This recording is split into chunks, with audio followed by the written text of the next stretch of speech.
vlog kita. Kali ini Bocil sedang membuat apa, Bocil? Kamu membuat apa itu? Kamu mau buat layang-layang atau apa? Tadi katanya ada pesawat mau jatuh ya? Kamu dengar? Ada di pesawat, Le. Kamu dengar tidak?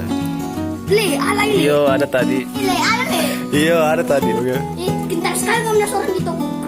Di sini juga. Nah, di sini tadi lihat. Lewat. Iya.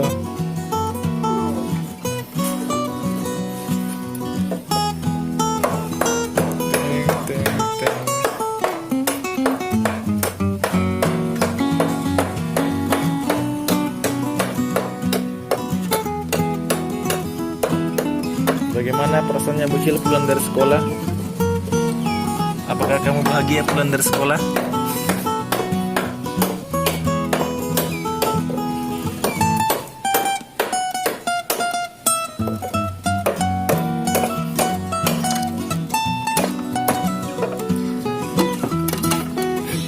Oke, sekian di vlog kali ini. Sampai jumpa di vlog-vlog selanjutnya.